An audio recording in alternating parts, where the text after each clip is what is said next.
Good morning. So today I am going to discuss impurity defect. Okay. So it is impurity defect.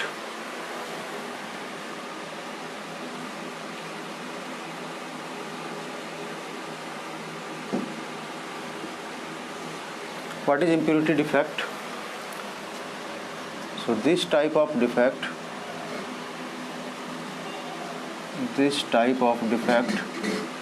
arises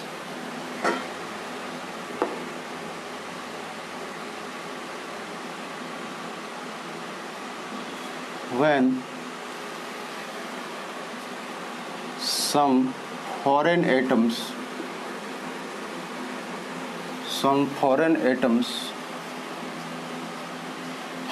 okay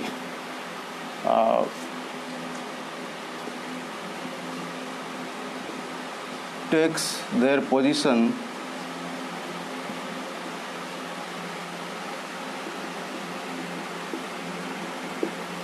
in the crystal lattice. Okay, this type of defect arises when some foreign atoms takes their position in the crystal lattice. Okay, and some of the host atoms gets missing from the crystal lattice. Okay, and we can explain this when I am giving you one example. When molten NaCl is doped with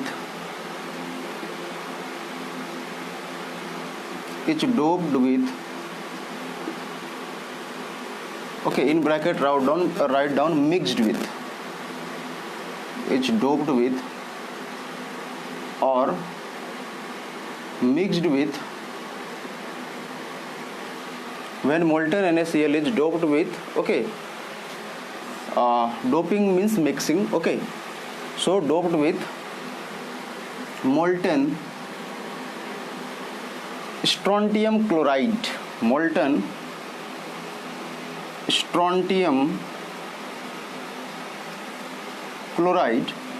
it is SrCl2,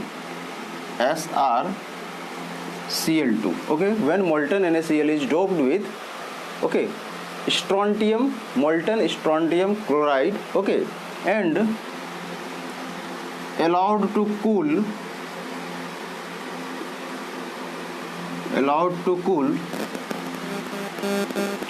some of the Na plus cation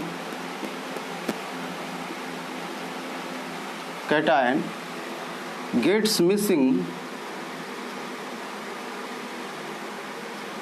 missing and some of the Sr2 plus cation takes their place. Okay, getting it? When molten NaCl, okay, it is molten means it is we say hot, okay. So molten NaCl is doped with or mixed with molten strontium chloride SrCl2, means this time both are hot, okay. So when we mixed these two, okay, and allowed to cool some of the Na plus cation from NaCl crystal, okay, gets missing and some of the Sr2 plus, okay, from SrCl2, cation takes their place. Got it? Then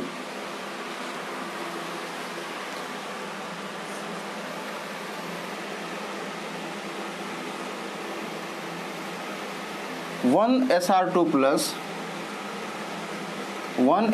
plus ion replaces 2 Na plus cation from the lattice site.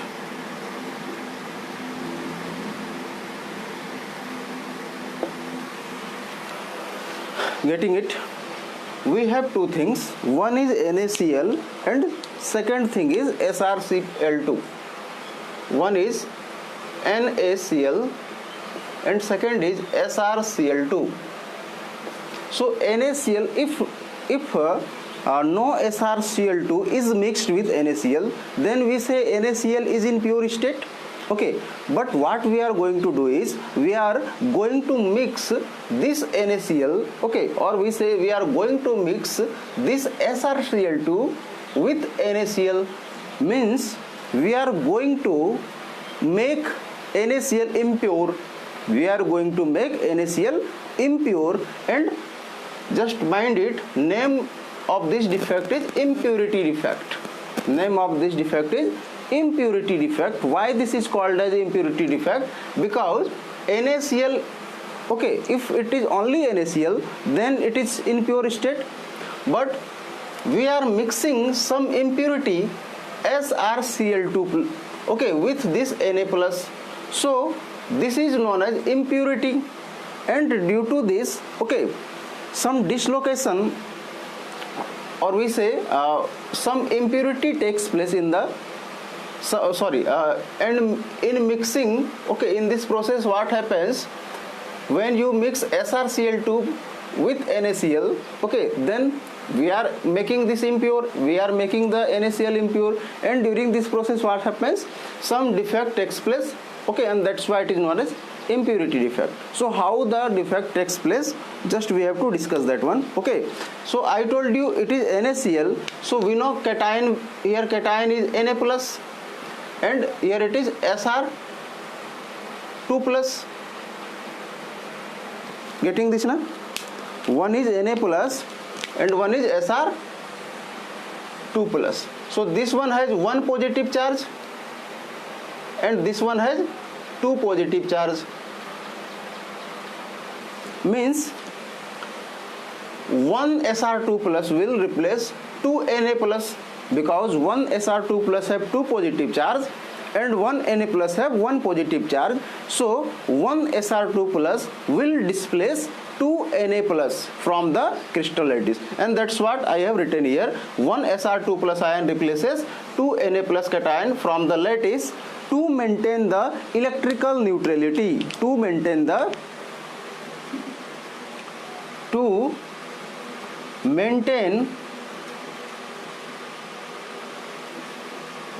electrical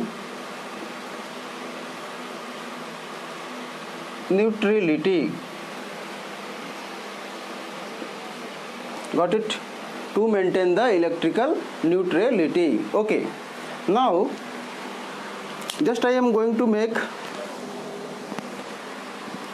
NaCl crystal. Okay,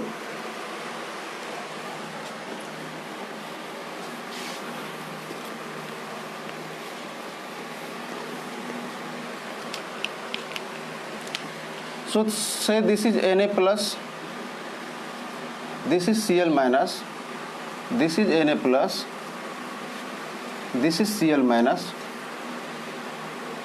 again this is Cl minus, Na plus, Cl minus, Na plus, then again it is Na plus, Cl minus, Na plus, Cl minus. Okay, say again here it is Cl minus, then it is Na plus, Cl minus, and then it is Na plus. Okay, so connect this.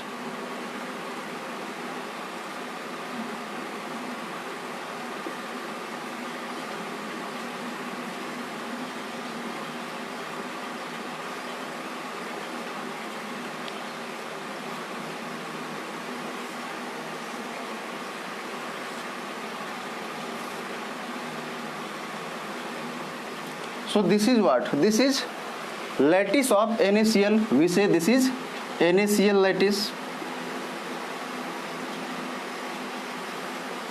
Okay, when it is in pure form, pure state. Okay, now what we are doing? We are mixing SrCl2 plus NaCl. Means now it is getting impure. Then I told you during this what happens? Some of the Na plus from the lattice site, okay, Na plus is host atom, and this Sr2 plus is the foreign atom. Getting it now? Na plus is host atom and Sr2 plus, it is, we say, foreign atom. Okay, so what happens when molten NaCl is mixed with molten SrCl2, okay, and they allowed to cool down, okay, then what happens? Some of the Na plus gets missing from the lattice, okay, and in place of Na plus, okay, some of the Sr2 plus gets fitted. Okay, means what? Say here Na plus is getting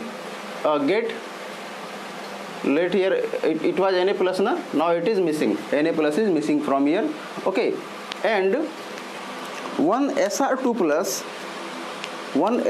plus is taking its place. Now I have told you Na plus have one positive charge and Sr2 plus have two positive charge. So one Sr2 plus will displace two Na plus from the lattice.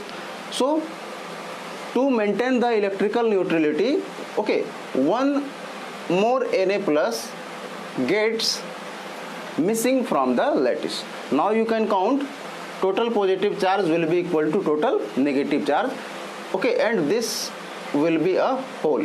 This will be a hole. Getting it now? So we will say, in this process a hole is forming, okay, we say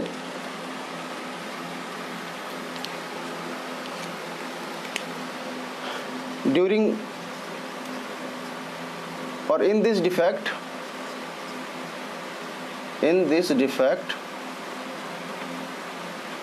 formation of hole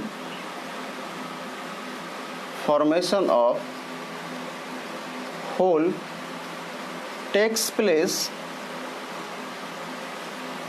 at the normal site of Na plus cation. Okay, in this defect formation of hole takes place at the normal site of Na plus cation, okay, and these hole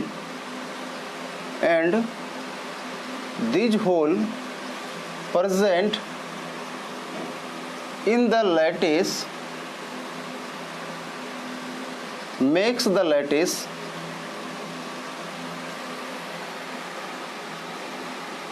a good conductor,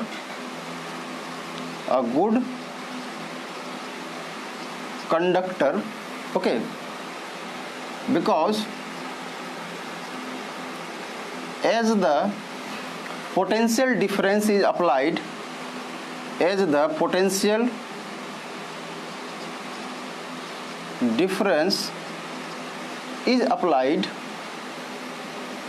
okay,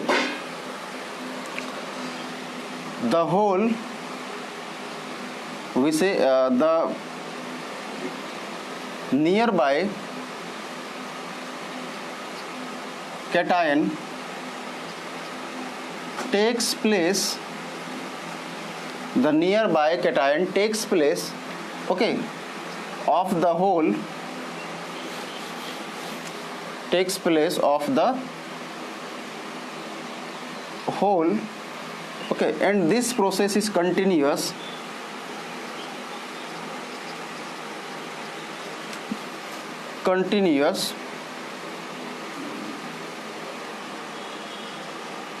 making the lattice conductor,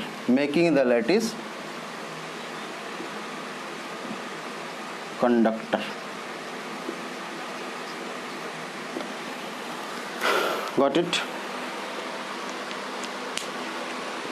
So I told you, in this defect formation of hole takes place,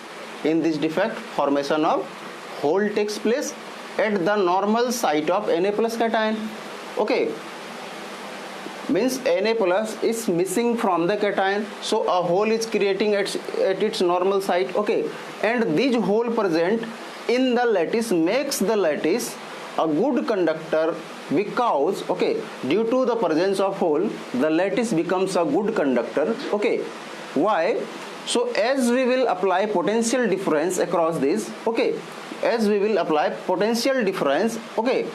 this, okay, what will happen? The nearby cation, okay, will take place of the hole, and this process, okay, will be continuous, making the lattice conductor. Getting this? Making the lattice conductor. Okay. Means what will happen? Once you will apply electric field or potential difference, okay, say this N plus, okay, this N plus will come here and occupy this hole. As this N plus will occupy this hole, a hole will be created at this position, okay. Again, let this Na plus will occupy this hole, then a hole will be created at this place.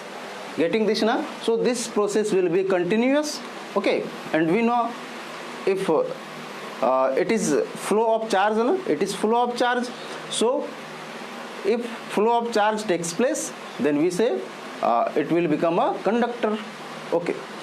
Now come to metallic bonds, okay. So I am going to rub this.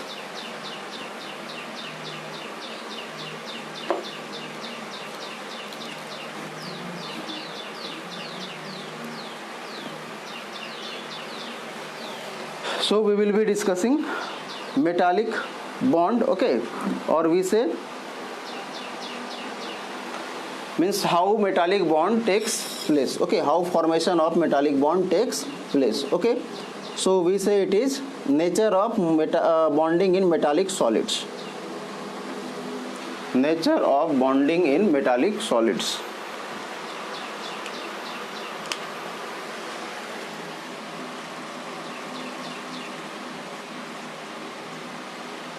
Nature of bonding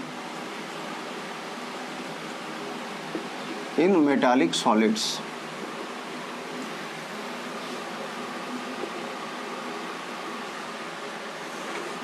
Okay. We have discussed metallic solids, okay. Types of crystalline solids, just try to remember. I told you types of crystalline solids: ionic solids, okay, then covalent solid, then molecular solid, and then metallic solids. So at that time I told you, in metallic solids the constituents present are the atoms, okay, and I told you atoms, okay, are bonded with other atoms by or through metallic bonds, okay. Now we will be discussing this metallic bond in some more detail, okay. So it is we say constituents, the constituents, or we say metals are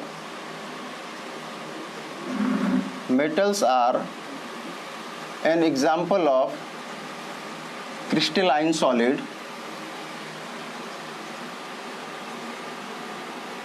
Crystalline solids in which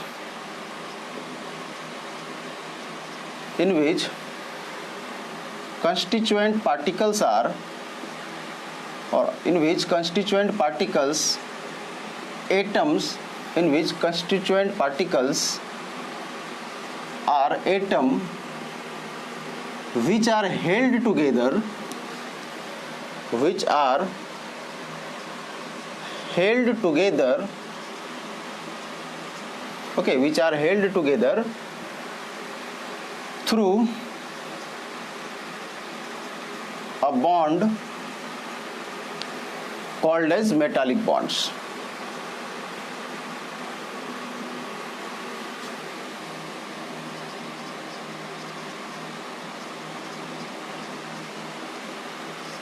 Okay, metals are an example of crystalline solids in which constituent particles are atom, in which constituent particles are atom, constituent particles are atoms which are held together, okay, through a bond called as metallic bond. Okay, and we know metals are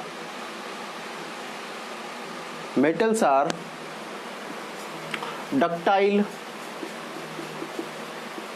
okay, metals are ductile, malleable, metals are good conductor of electricity, good conductor of electricity,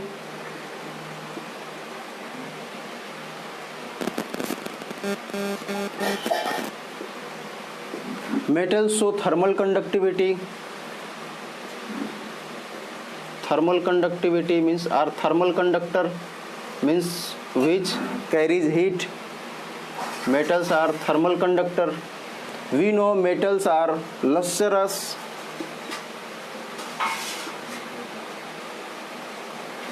Okay, etc. So the nature of bonding in metallic solids, okay, means for this two theory have been given. Okay, for metallic bonds, okay, we say two theory have been given. One theory, the first theory is known as Electron C Theory. The first theory is known as Electron C Theory. So this is theories, okay, for metallic bonding, theories for metallic bonding, okay, and there are two theories, okay. First theory is known as Electron C Theory, Electron C, or this is known as Electron Gas Theory, Electron C or Electron Gas Theory. And the second theory is known as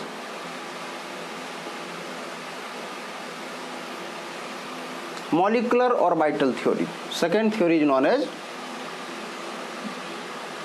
Molecular Orbital Theory.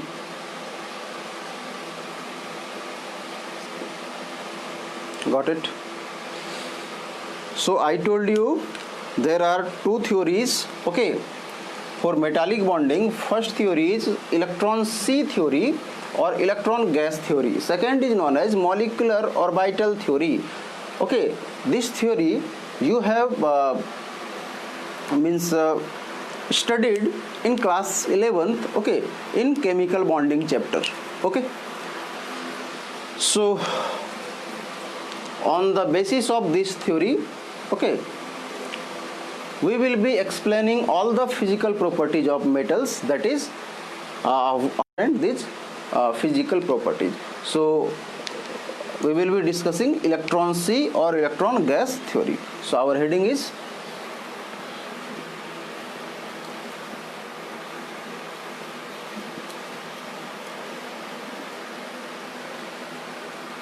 Electron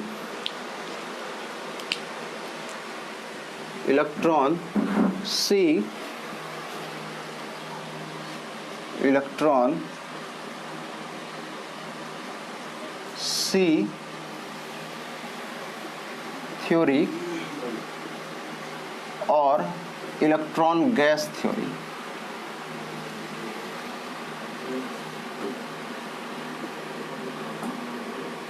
Electron C theory or electron gas theory, both are same. So this theory is based upon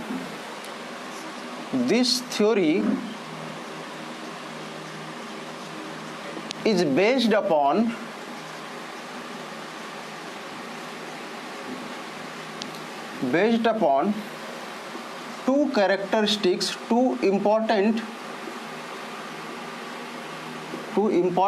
characteristics of metals. Two important characteristics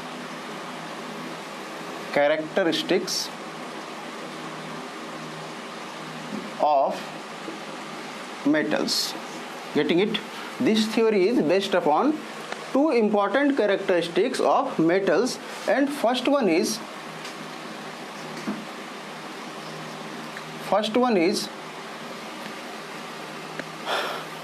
we say low ionization potential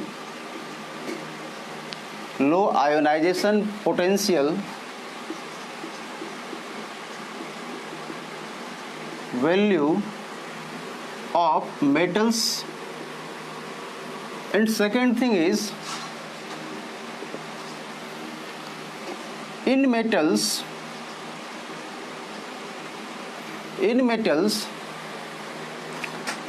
there are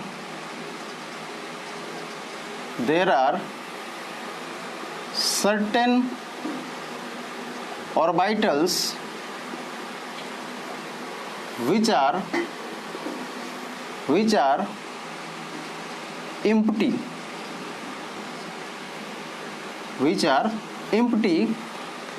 and generally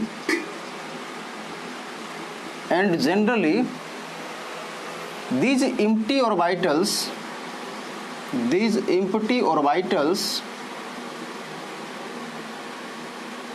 in metals are more than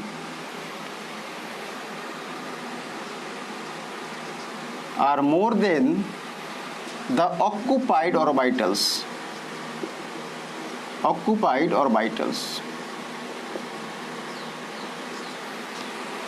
Okay, I told you electron C theory or electron gas theory is based upon two important characteristics of a metal, and these two important characteristics are: first is low ionization potential value of metals.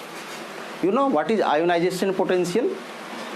Ionization potential, okay, we say it is ionization energy. Okay, ionization potential, ionization energy, or ionization enthalpy.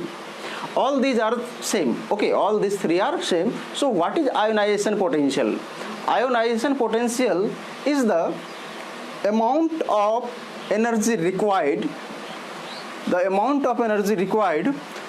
to remove an electron from outermost cell, okay, from a gaseous system. Getting this? What is ionization potential? The energy required, say the amount of energy,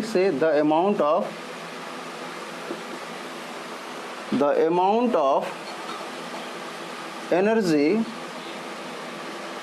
required to remove an electron, the amount of energy required to remove an electron from we say isolated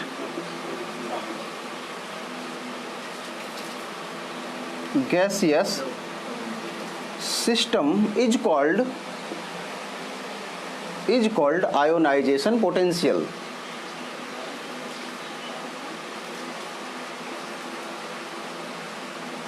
Okay, so in simple language, okay, we will say ionization potential is nothing, simply the energy required to remove an electron from outermost shell of an isolated gaseous atom. So if you have to remove one electron, okay, from an atom, from the valence shell of an atom, then it is known as first ionization enthalpy. If you have to remove two electrons, then after removing one electron you have to remove second electron, then it is called as second ionization enthalpy, and so on. Okay, all you are familiar with this term. Okay, so I am not going to explain it in much more depth. Okay, and second, so it is low ionization potential. We know metals can form electropositive ion. Okay, means we say in case of metals what happens, the value for ionization potential is low, means very easily we can remove electron from outermost shell of an atom in cases of metal. Getting this now? Second important characteristics is in metals, okay, this I am going to make you understand in detail. In metals there are certain orbitals which are empty, and generally these empty orbitals in metal are more than the occupied orbitals. What does this mean? Just take some examples. Just take some example and say this is lithium. Say this is lithium. Okay, we know lithium, atomic number of lithium is 3. Electronic configuration of lithium will be 1s2, okay, 2s1. Getting this now? And since it have second orbit, it is in second orbit. Okay, so we will write it is having 2p. Okay, and 2p 0, 2 1 3 plus 0, so 3. In case of sodium is 11, so we will say 1s2, 2s2, 2p6, 3s2, 2, 4, 10, 3s1. Then we will say 3p0 and 3d0. Getting this or not? Okay, means it is third orbit, so third orbit have, okay, if n is equal to 3 means it belongs to third orbit, then it will be having s, p and d orbital. If n is equal to 2, then it will be having s and p only. So you can check here, we know if it is p orbital, then p have 3 orbital. Okay, p have 3 orbital. So this 1, 2, 3 are we say 3 orbitals are we say empty. In case of lithium, Li3 plus Li3, and look here, it is 1s means 1 orbital, 2s means 1 orbital. So 1, 2, 2 orbital is filled and 3 orbital is empty. Come to this 1 orbital, 2 orbital, okay, then it is p, then 3 orbital, it is 1. So 3 plus 1 plus 1 4 plus 1 5 means up to this 5 orbitals are filled. Okay, 1 2 then 3 to 5 6, up to this we say 6 orbitals are filled. Orbitals are filled.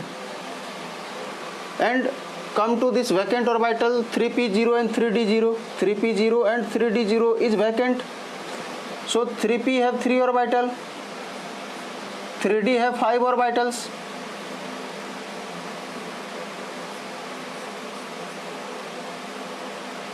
Okay, means 1, 2, 3, 4, 5, 6, 7, 8 orbitals are, we say 8 orbitals are empty.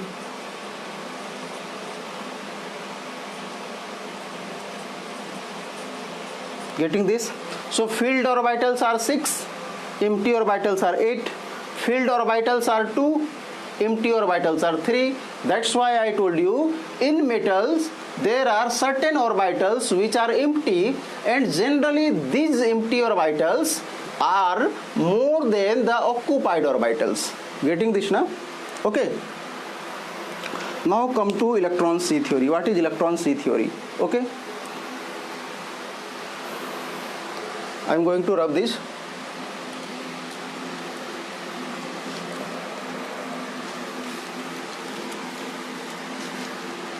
So after this discussions, we say electrons are loosely held in their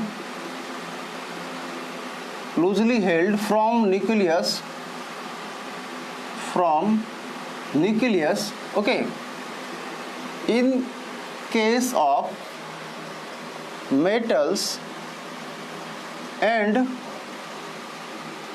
they can be easily removed. Okay, from these discussions we can say that electrons are loosely held, okay, from nucleus. Electrons are loosely held from nucleus in case of metals, and they can be easily removed. Okay, so what happens?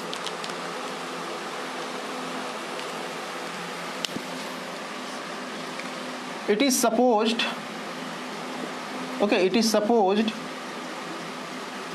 that atoms of metals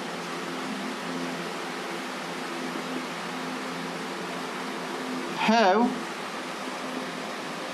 two parts. Okay, one is called Electron C. One is called Electron C. What is Electron C? Electron C are those electrons, okay, means first say here it is Electron C. I am going to define this. Electron C. What is Electron C? Electron C, the electrons, the valence electrons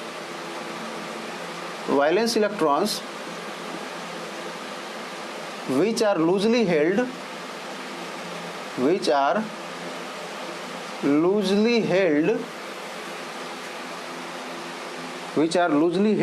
okay, gets separated from the respective atoms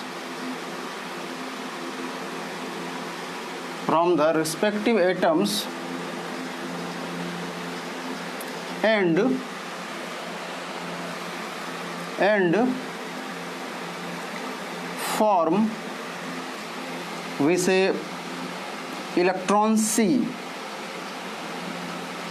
Means electrons are present in bulk. Electrons are present in bulk.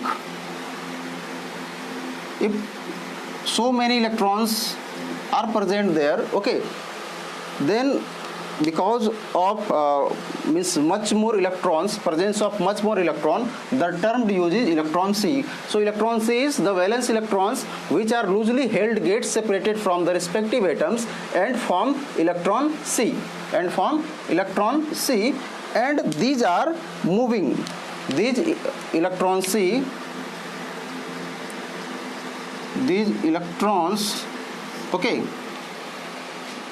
from Electron C are constantly moving or are always moving. So first thing is what? First thing is Electron C, and second thing is kernels.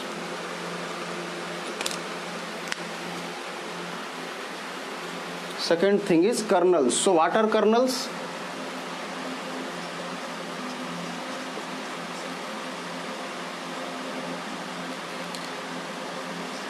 Kernels are are those atoms, okay, from which valence electrons have been separated,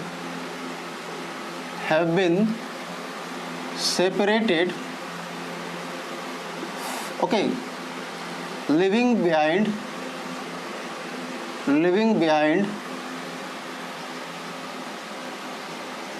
them as positive, leaving behind them positive in nature. What is kernel? Kernels are those atoms from which valence electrons have been separated, okay, leaving behind them positive in nature. Okay, now just I am going to draw one figure, okay, one diagram it is, okay, and say the diagram is, say I will say, saying atoms, so write this M plus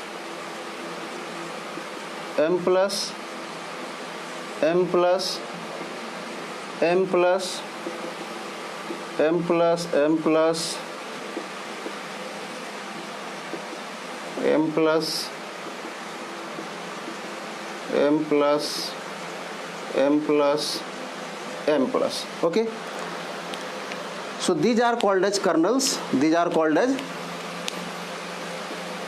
kernels, means M plus, we say M plus is kernels, okay, and electrons C are moving, okay, and these are electron C. Electron C means what?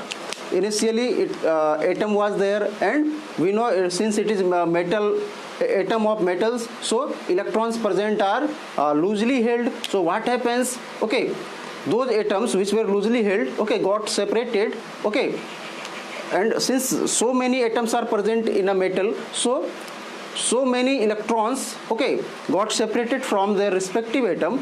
So if electron got separated, then the atom will be positive, okay, and those electrons are in bulk, so they are named as electron C, okay, and these electrons C are moving,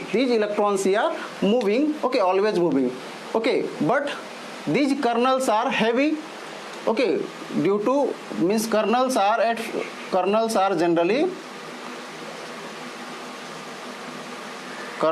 generally fixed as they are heavy,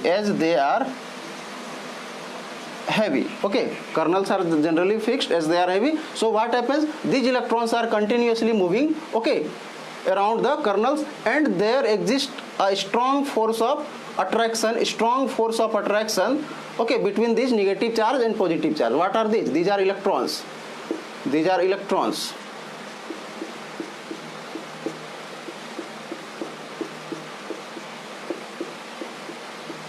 okay, so these are electrons, these are positive, so negative positive, there is strong force of attraction between these, okay, and due to these what happens, atoms are binded together,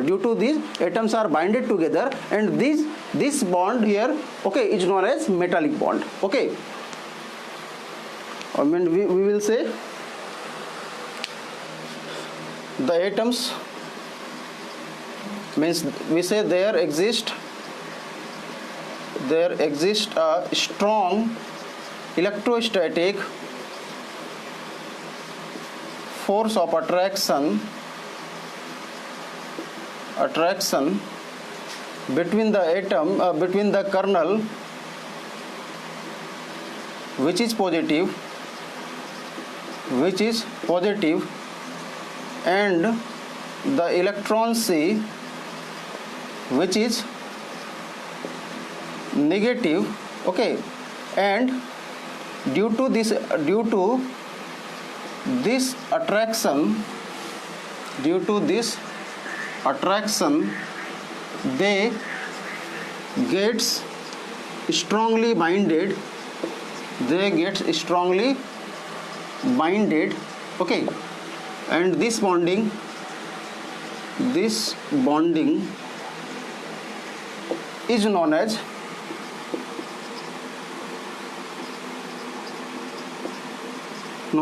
metallic bonding. This bonding is known as metallic bonding. Got it?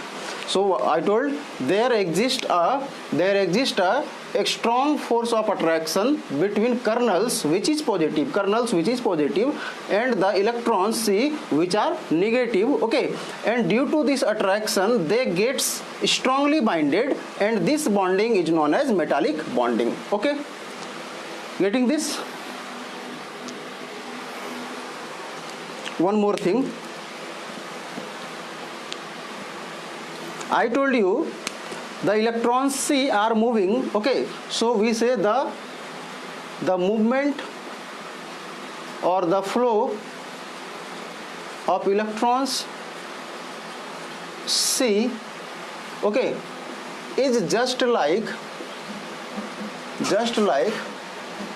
flow of gases, and therefore this theory is also known as electron gas theory. Got it? I told you electrons present in the electron C are always moving. Okay, so the flow of electrons, okay, or the flow of electron C is just like flow of gases. Gases do flow. Okay, so just like flow of gases, and therefore this theory is also known as electron gas theory. Okay, so in our next video we will be discussing, okay, on the basis of electron gas theory or electron C theory, okay, we will be describing their physical properties, and then we will be discussing molecular orbital theory. Okay, thank you.